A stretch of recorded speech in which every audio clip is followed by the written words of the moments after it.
नमस्कार, स्वागत करती हूं आप सभी का एनबी न्यूज पर। आप देख रहे हैं अपने उत्तराखंड बुलेटिन। आपके साथ मैं हूं अमीषा यादव। तो चलिए शुरू करते हैं खबरों का सिलसिला। आज प्रधानमंत्री नरेंद्र मोदी के जन्म दिवस के अवसर पर मुख्यमंत्री धामी ने पीएम मोदी को शुभकामनाएं देते हुए उनकी लंबी उम्र की कामना की। सीएम धामी ने कहा कि पीएम के नेतृत्व में भारत देश पूरी दुनिया में तरक्की कर रहा है। साथ ही उन्होंने कहा कि पीएम के जन्मदिन का सभी को बेसब्री से इंतजार रहता है, क्योंकि पीएम का जन्म दिवस सेवा पखवाड़े के रूप में मनाया जाता है। वहीं उत्तराखंड बीजेपी आज हर साल की तरह इस बार भी पीएम के जन्म दिवस को सेवा पखवाड़ा के रूप में अनेकों सेवा के कार्यक्रम के साथ मनाया।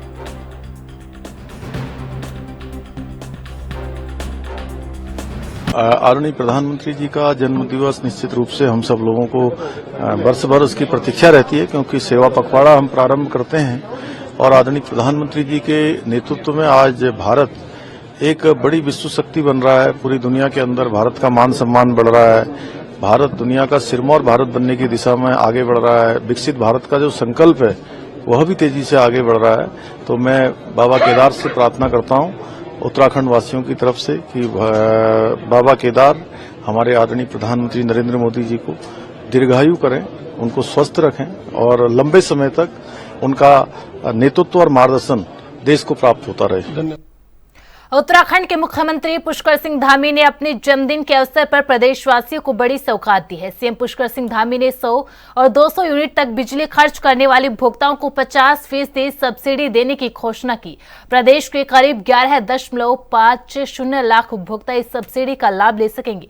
सोमवार को देहरादून में मुख्यमंत्री आवास स्थित सेवा सदन में प्रधानमंत्री आवास योजना के तहत रुड़की में बने भवनों के लाभार्थियों को कब्जा पत्र वितरण और ऊर्जा विभाग के तमाम योजनाओं के शिलान्यास संबंधित कार्यक्रम का आयोजन किया गया था।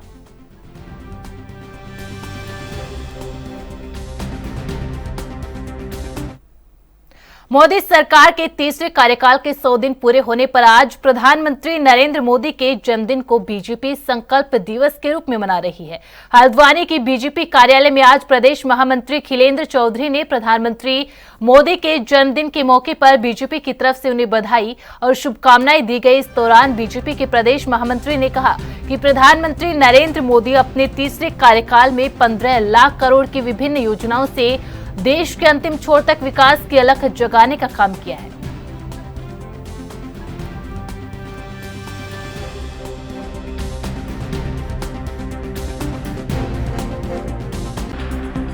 देखिए, भारतीय जनता पार्टी मोदी जी के जन्म दिवस पर प्रतिवर्ष सेवा पखवाड़े के रूप में मनाती है। आज मोदी जी के जन्म दिवस के मैं मोदी जी को और अपने पूरे देश को मोदी जी के लिए बधाई देता हूं। भारतीय जनता पार्टी की ओर से शुभकामनाएं देता हूं कि आज वो 74 वर्ष के पूरे हो गए हैं और मैं माननीय मोदी जी के लिए एक भगवान से, केदारनाथ से अब मैं उम्मीद करूंगा कि आशीर्वाद की उम्मीद करूंगा कि वो हमेशा निरंतर हमारे देश का नेतृत्व करते रहें, हमेशा यशस्वी रहें, स्वस्थ रहें।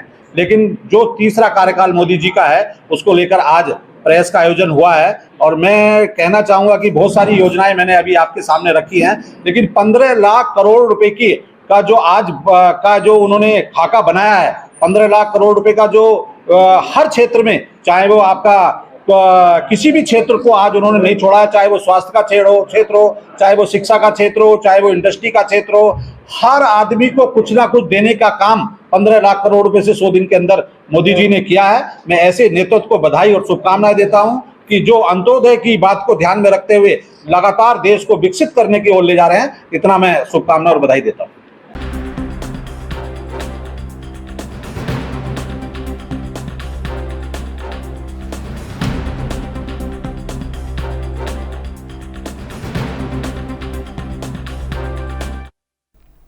अखिल भारतीय महिला कांग्रेस के 40वें स्थापना दिवस पर उत्तराखंड महिला कांग्रेस ने प्रदेश भर में सदस्यता अभियान की शुरुआत की और नारी न्याय का संकल्प दोहराया। साथ ही महिला कांग्रेस सदस्य बनने के लिए रजिस्ट्रेशन के लिए वेबसाइट लॉन्च की। प्रदेश मुख्यालय राजीव भवन पर उत्तराखंड महिला कांग्रेस अध्यक्षा ज्योति रौतेला ने कहा कि महिला सशक्तिकरण के लिए अपनी प्रतिबद्धता को दोहराया और कहा कि महिला कांग्रेस महिलाओं के अधिकारों की रक्षा और उनके सशक्तिकरण के लिए काम करने के लिए प्रतिबद्ध है। उन्होंने अधिक से अधिक संख्या में महिलाओं को सदस्यता अभियान से जुड़ने का आह्वान किया।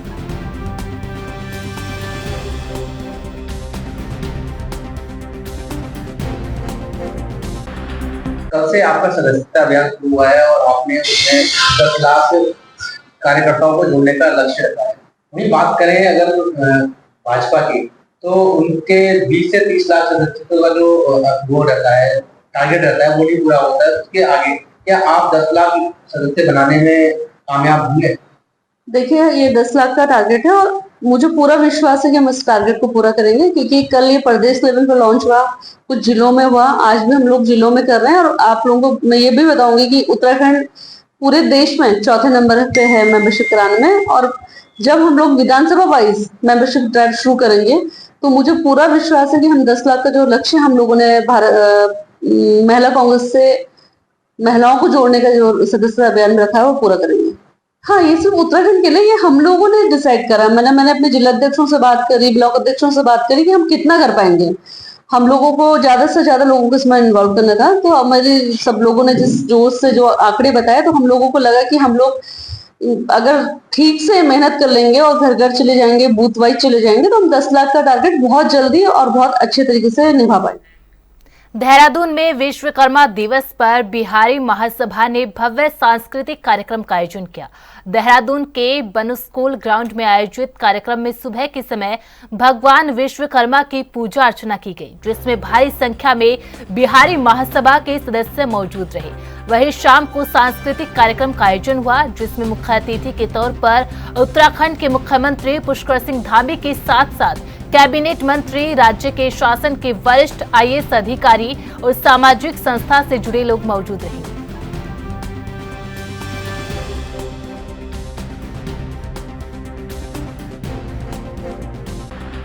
मैं अभी जैसे आपने बताया कि आज विश्वकर्मा पूजा है, तो विश्वकर्मा पूजा के शुभ अवसर पे आज सभी हमारे शिल्पियों का, बिहारी महासभा के सदस्यों का और जो उत्तराखंड में रह रहे हैं लोगों, उनका का जो निर्माण कार्य में लगे हुए हैं, बिहारी महासभा की तरफ से सबको आज हार्दिक शुभकामनाएं और बधाई देता हूं। आज विश्वकर्मा पूजन का समय 10 बजे से शुरू होकर के 12 बजे तक पूजन किया गया। 12 बजे के उपरांत अभी हमारा भंडारा का कार्यक्रम है। भंडारा कार्यक्रम जो मुख्य द्वार पे अभी शुरू हो गया है। भंडारा कार्यक्रम 2 से 2:30 बजे तक चलेगा, जब तक प्रसाद की अवेलेबिलिटी रहेगी। उसके बाद शाम 4 बजे से हमारे यहाँ सांस्कृतिक कार्यक्रम का आयोजन है।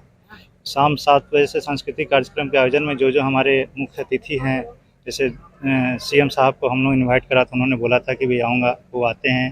कुछ मंत्रीगण हैं वो भी आएंगे, उनका हम लोग सम्मानित करेंगे। उनके द्वारा हम लोग अपने जो कामगार में अच्छे, जो उन्होंने अच्छा काम किया, बहुत दिनों से कर रहे हैं, उन लोगों को सम्मानित। स्कूल वैन और स्कूल बसों में छात्राओं की सुरक्षा को देखते हुए परिवहन विभाग सख्त हो चुका है। पिछले दिनों स्कूली छात्र से छेड़छाड़ का एक मामला सामने आया था, जिसके बाद परिवहन विभाग ने स्कूली छात्राओं की सुरक्षा को ध्यान में रखते हुए अब स्कूली वाहनों में सुरक्षा मानक तय करने शुरू कर दिए हैं, ताकि घर से स्कूल तक छात्र आए सुरक्षित जा सके। इसी क्रम में संभागीय परिवहन अधिकारी परिवर्तन शैलेश तिवारी ने कहा कि हमारी कोशिश है कि स्कूल में अध्ययनरत तमाम छात्राओं की सुरक्षा को देखते हुए सुनिश्चित किया जा रहा है कि छात्राओं के बैठने की जगह सुरक्षित हो। स्कूल जाने वाले जो बच्चे हैं उनकी सुरक्षा के लिए वो स्कूल वैन में बैठते हैं या स्कूल बस में बैठते हैं, किसी भी गाड़ी में वो जा रहे हैं, तो हमारा पर्पस है कि वो सुरक्षित होकर के स्कूल जाएं।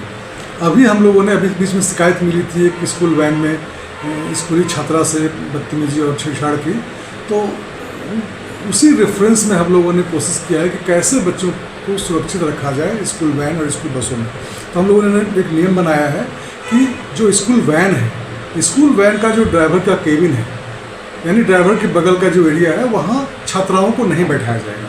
कल हम लोगों ने एक बैठक ली थी स्कूल वैन एसोसिएशन की, और उन लोगों ने भी सहमति जताई है, और हमारा भी एक निर्देश RTO की तरफ से गया है कि ड्राइवर के केबिन में छात्राओं को न बैठाएं, उनको पीछे के केबिन में बैठाएं। साथ ही साथ जिन वाहनों में, जिन वैन में सारे बच्चे छात्राएं ही हैं, उसमें हमने एक नियम बना दिया है कि ड्राइवर और जो छात्रा होगी उसके बीच में एक पार्टीशन बनाया जाएगा, जाल बनाया जाएगा।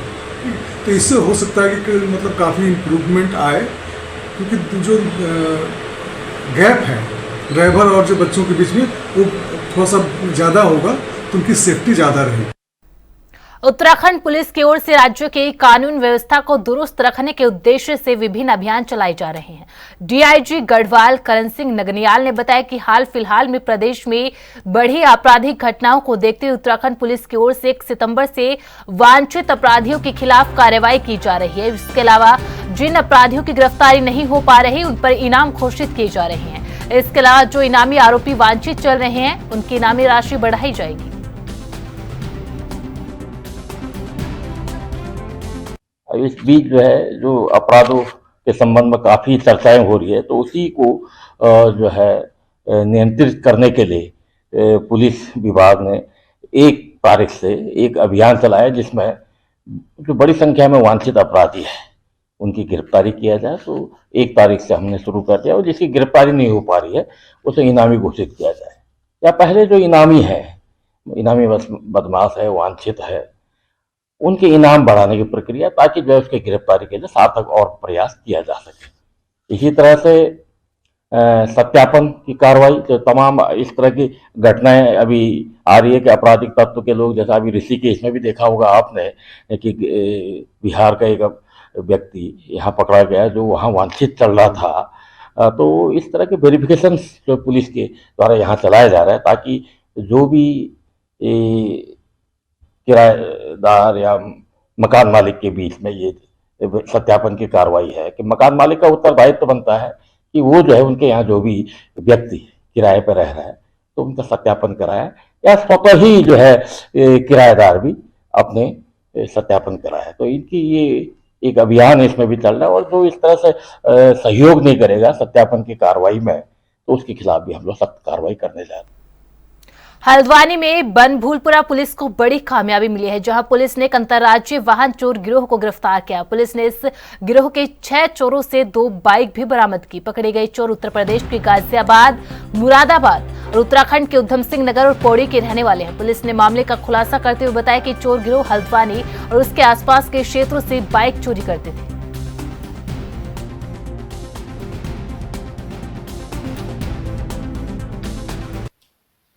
पिछले दिनों हल्द्वानी शहर में कुछ चोरी की घटनाएं हुई थी, जिसमें बाइक चोरी के मामले सामने आए। इसमें एसपी सिटी, सीओ सिटी, थाना बनभूलपुरा और एसओजी के नेतृत्व में एक टीम गठित की गई। आज इस टीम के द्वारा एक बाइक चोरी का गैंग का अनावरण किया है, जिसमें 6 बाइक चोर पकड़े हैं। इनके कब्जे से 12 बाइकें बरामद हुई है, जो इन्होंने अलग अलग क्षेत्रों से चुराई है। इनके द्वारा ये चोरी की गई बाइकों का अन्य अपराधों में तथा ग्रामीण क्षेत्रों में बेचने का कार्य किया जाता था। इनमें से कुछ अपराधियों का आपराधिक इतिहास भी है। नैनीताल पुलिस ने एक बड़ी कार्रवाई करते हुए अंतर्राज्यीय बाइक चोर गिरोह का यहाँ पर पर्दाफाश किया है और उसमें से 6 लोगों को यहाँ पर गिरफ्तार किया है। पुलिस की माने तो वो 6 लोग हल्द्वानी सहित कुमाऊं के अलग अलग हिस्सों से लगातार बाइक चोरी कर रहे थे, और उन बाइक को चोरी करने के बाद उनके नंबर प्लेट बदल दी जा रही थी, और वो चोरी की हुई बाइकों को चोरी में उपयोग करने के बाद उनको खड़ा कर दिया जाता था और उनको लगातार उनके नंबर बदल करके उनको छुपा दिया जाता था। और हल्द्वानी में जब यहाँ पर थाना बलरामपुरा के साथ और नीरज भाकुनी जो के द्वारा एक टीम बनाई गई, और उस टीम के लोगों ने जब इस पर पूरी कार्रवाई करी तो यहाँ पर करीब 6 लोगों को गिरफ्तार किया है। और उन 6 लोगों की तरफ से यहाँ पर जो करीब 14 बाइकें बरामद की गई थी, जिसमें से 2 बाइकें यहाँ पर कबाड़ी के द्वारा काट दी गई थी, और बाकी जो 12 बाइकें थी वो हालांकि यहाँ पर बरामद कर ली है। और पुलिस की अगर माने तो ये एक अंतर्राज्यीय गिरोह है, और इस गिरोह में यहाँ पर तमाम जो है चोर है हो सकते हैं। अभी 6 लोगों को यहाँ पर गिरफ्तार किया है, लगातार उनसे पूछताछ जारी है, और एक बड़े चोर गिरोह की यहाँ पर जो जानकारी कहीं ना कहीं पुलिस को मिल रही है। और कई यहाँ पर जो गाड़ियाँ लगातार चोरी की घटनाएं जो लगातार बढ़ रही थी, और साथ ही जो चोरी की हुई बाइकों की लगातार यहाँ पर जानकारी पुलिस को मिल रही थी, उन बाइकों को चुराने का कहीं ना कहीं इस गिरोह का यहाँ पर काम हो सकता है। उसको लेकर के पुलिस लगातार कार्रवाई कर रही है, और पुलिस के अगर माने तो लगातार ये गिरोह अंतर्राज्यीय गिरोह है, और उत्तराखंड के साथ साथ ये अन्य राज्य में भी ये गिरोह यहाँ पर अपनी कार्रवाई कर रहा है, लगातार बाइकें चोरी कर रहा है। उसको लेकर के लगातार अब पुलिस एक बड़े पैमाने पर कार्रवाई करने जा रही है। अभी में चोरी करने में उपयोग कर रहे थे, और साथ ही उन बाइकों के तहत यहाँ पर जो लगातार यहाँ पर उनको छुपाया जा रहा था। हल्द्वानी में जब जानकारी मिली तो 10 की 10 बाइकें हल्द्वानी के टंचिंग ग्राउंड के पास पकड़ी गई थी, और इन गाड़ियों के नंबर बदलने की तैयारी की जा रही थी, लेकिन पुलिस की तत्परता दिखाते हुए बाइकें बरामद कर ली गई है। और साथ ही 6 अभियुक्त इसमें अभी तक गिरफ्तार किए जा चुके हैं, और आगे गिरफ्तार करने की संख्या और बढ़ सकती है। उसको लेकर पुलिस की कार्रवाई लगातार जारी है। Amit Chaudhary, ANB news, Haldwani. Monsoon की दस्तक के बाद उत्तराखंड में लगातार हो रही भारी बारिश के बीच मौसम विभाग ने एक बार फिर से पूर्वानुमान जारी किया है। मौसम विभाग के मुताबिक 1 से 2 दिनों तक प्रदेश के अधिकांश हिस्सों में भारी बारिश देखने को मिल सकती है। हालांकि अन्य जनपदों में हल्की से मध्यम बारिश के आसार नजर आ रहे हैं। मौसम विभाग के निदेशक विक्रम सिंह ने कहा कि आने वाले 2 दिनों तक पिथौरागढ़, चमोली और नैनीताल जनपद को येलो अलर्ट में रखा गया है। हालांकि बागेश्वर में इस दौरान ऑरेंज अलर्ट रहेगा।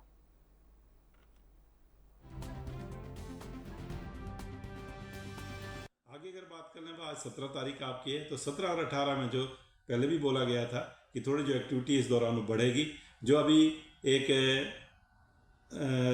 निम्न दबाव का क्षेत्र या जो डिप्रेशन जो है गंजेटिक वेस्ट बंगाल पे बना हुआ था, तो वो अब आगे को थोड़ा मूव करेगा और हालांकि वो वीक पड़ जाएगा, काफ़ी वीक पड़ जाएगा, पर उसकी वजह से कहीं ना कहीं जो एक्टिविटी थोड़ी सी हो मिलने वाली प्रदेश में। तो आज 17 और 18 के 2 दिन की बात कर रहे हैं, तो अनेक जगहों तक में हल्की मध्यम बारिश की वो संभावना है।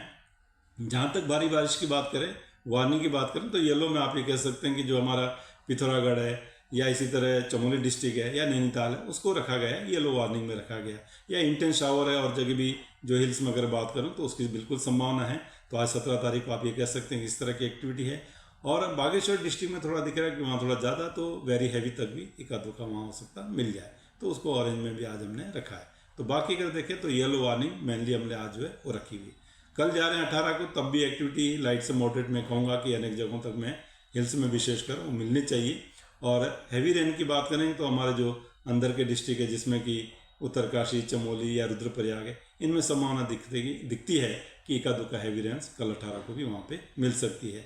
और जो इंटेंस शावर है उसकी बिल्कुल संभावना है हिल्स में, मैं ये कहूँगा 17-18 दोनों दिन जो है। तो येलो वार्निंग मेनली आज 17 को भी और कल 18 को ये रखी गई। उसके बाद देखेंगे तो एकदम रेनफॉल एक्टिविटी काफ़ी कम हो जाएगी।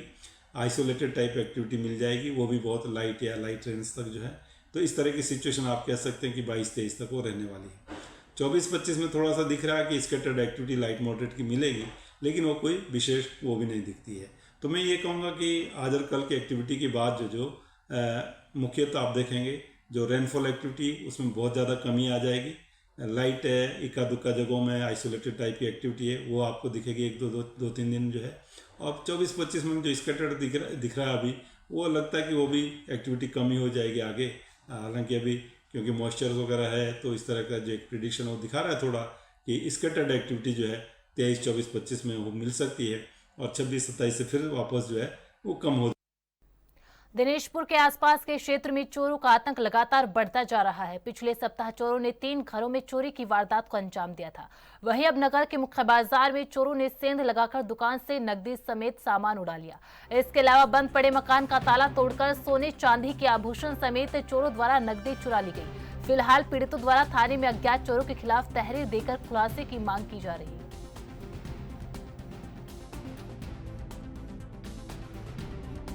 मैं घर गई हुई थी, भतीजे का बर्थडे था 14 तारीख को, और 16 तारीख को आज मॉर्निंग में आई हूँ मंडे को। तो यहाँ से सारा, एक तो नल तोड़ रखा है मेरा घर में, अलमारी का लॉकर, अलमारी तोड़ रखी है और सारा सामान बिखरा हुआ है और चोरी हो रखी है जेवर की और कैश था। लगभग कितने का सामान चोरी? लगभग शादी का ही है, वो तो सास ससुर को ही पता है। कम से कम होगा 70-80, 1 लाख के लपेटे में होगा वो। अच्छा, हाँ। कब की घटना है ये? उसको गई थी 14 तारीख को, मैं आज मॉर्निंग में आके देखी है। 2 दिन के बीच में हुआ है कुछ, जो भी हुआ, कल या आज। थाने में आपने रिपोर्ट लिखाया? हाँ जी। पुलिस ने क्या कहा? आज सुबह। अभी तो कोई उन्होंने नहीं कहा है, बस ये बोला है कार्रवाई कर रहे हैं। तो आप पुलिस से क्या चाहती हो? मेरा सामान मिल जाए बस। मेरा नाम सुनील है, ये मेरी सिस्टर है। सिस्टर के यहाँ चोरी हुई है। सुबह आए तो देखा सब सामान ऐसे ही पड़ा हुआ है। हम पुलिस के वहाँ गए, उन्होंने कहा कार्रवाई चल रही है, आप जाओ। तो हम चले गए। बाकी अभी तक कोई खुलासा नहीं हुआ है। ये चोर आएगा कैसे आया बताओ पूरा? बाकी तो एक मेन गेट तो ताला लगा हुआ था और एक ताला तोड़ दिया है, और बाकी दीवार से कूद के आया होगा। तो बाकी सुबह देखा तो अभी आए तो बिल्कुल सब उजड़ा हुआ है। लगभग कितने का सामान चोरी होगा? क्या लमसम 1 लाख का तो होगा। क्या हुआ बताओ जरा। ये ज्वेलर्स है, दीदी की वो है पायल, मंगलसूत्र है और पैसा है, 25,000 रुपए कैश था। तो पुलिस प्रशासन से क्या चाहते हैं आप लोग? हम तो अपना कहते हैं वैसे चोर पकड़ा जाए और हमारा सामान पकड़ा जाए। हल्द्वानी पुलिस और एसओजी ने लग्जरी कार में शराब तस्करी करने वाले एक तस्कर को गिरफ्तार किया है। पुलिस के मुताबिक यह तस्कर पूर्व में भी शराब तस्करी के मामले में फरार हो चुका था। एक बार फिर से पुलिस और एसओजी ने संयुक्त रूप से चेकिंग के दौरान इस तस्कर को 7 पेटी शराब के साथ गिरफ्तार किया। साथ ही युवक से लग्जरी कार भी बरामद की है। पुलिस क्षेत्राधिकारी नितिन लोहानी ने बताया कि भोटिया पड़ाव का रहने वाला अमनजोत पूर्व में भी शराब तस्करी में शामिल था, जिसे एसओजी और पुलिस ने रंगे हाथ 7 पेटी शराब के साथ गिरफ्तार कर लिया है। इसमें हमारे माननीय मुख्यमंत्री महोदय का जो विजन है 2025 का कि नशा मुक्त उत्तराखंड करने का, उसी पे सारा फोकस है हमारा। इसी के तहत जो एनडीपीएस जो एक्ट है उसके तहत भी कार्रवाई की जा रही है। जितने भी ड्रग्स हैं, चाहे चरस स्मैक हो, इनके खिलाफ भी कड़ा से कड़ा एक्शन लिया जा रहा है। इसके साथ साथ जो एक्साइज के हैं, जो शराब संबंधी जितने भी मामले होते हैं, इसमें भी तुरंत कार्रवाई की जा रही है। कल जो हुआ था 7 पेटी शराब पकड़ी गई थी पुलिस द्वारा, तो ये पूर्व में भी इस तरह की तस्करी करने जो अभियुक्त है वो कर चुका है, इस तरीके की उसका आपराधिक इतिहास है इस तरीके का, उसको पकड़ा गया है। इसके अलावा पब्लिक से अपील की आपने बात करी है, तो ये ज़रूर कहना चाहूँगा कि देखिए सप्लाई साइड पे तो पुलिस काम कर रही है, लेकिन डिमांड साइड पे फोकस करना आपको भी करना पड़ेगा। अपने अपने परिवारों में बच्चों को मॉनिटर करें, उनकी एक्टिविटीज़ को देखें, क्योंकि कोई भी बदलाव अगर होता है, अगर इस तरह की साइकोट्रॉपिक सब्सटेंसेस या एल्कलॉइड्स की तरफ लोगों का झुकाव होता है, तो उनकी बॉडी कुछ ना कुछ साइंस देना स्टार्ट करती है, उनका बिहेवियर कुछ ना कुछ साइंस देना स्टार्ट करता है। कृपया उस चीज़ को देखें, उसको मॉनिटर करें समय से। अगर आप लोग खुद एक्शन लेंगे तो कोई भी एक बच्चा नशे की गिरफ्त में जाने से बच सकता है। हरिद्वार सांसद बनने के बाद पहली बार मंगलोर पहुंचे सांसद त्रिवेंद्र सिंह रावत का जोरदार स्वागत हुआ। मानक चौक पर विश्वकर्मा मंदिर सभा में आयोजित कार्यक्रम में पहुंचकर सांसद त्रिवेंद्र सिंह रावत ने विश्वकर्मा दिवस की बधाई दी। कार्यक्रम में पहुंचे सांसद ने कहा कि हिंदू धर्म में भगवान विश्वकर्मा को सृजन का देवता माना गया है। भगवान विश्वकर्मा ही दुनिया के पहले शिल्पकार, वास्तुकार और इंजीनियर थे।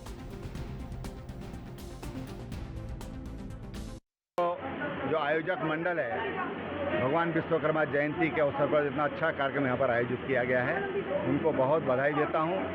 भगवान विश्वकर्मा ये सृष्टि के निर्माता के रूप में हम उनको याद करते हैं, उनके प्रति अपना सम्मान अर्पित करते हैं, और पूरे देश में आज हम उन उपकरणों का पूजन करते हैं जो निर्माण कार्य में काम आते हैं, चाहे छोटे उपकरण हो चाहे बड़े उपकरण हो, हम उन सब की भी आज पूजा करते हैं, यानी कि एक तरह से श्रम की हम आराधना करते हैं।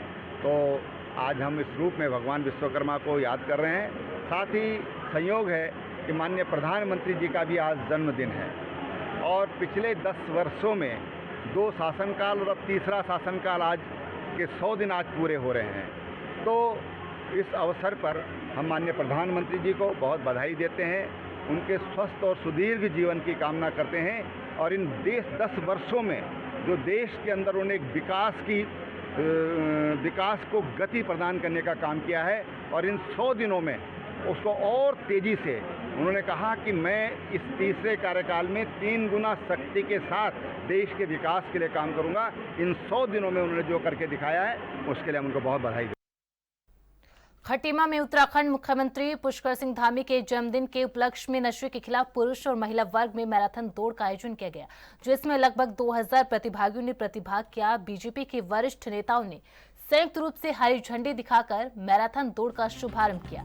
वहीं मैराथन दौड़ में पुरुष और महिला वर्ग में प्रथम, द्वितीय और तृतीय स्थान प्राप्त करने वाले प्रतिभागियों को क्रमशः 11,51 और 2100 रुपए की नगद धनराशि, प्रशस्ति पत्र और मेडल देकर पुरस्कृत और सम्मानित किया गया।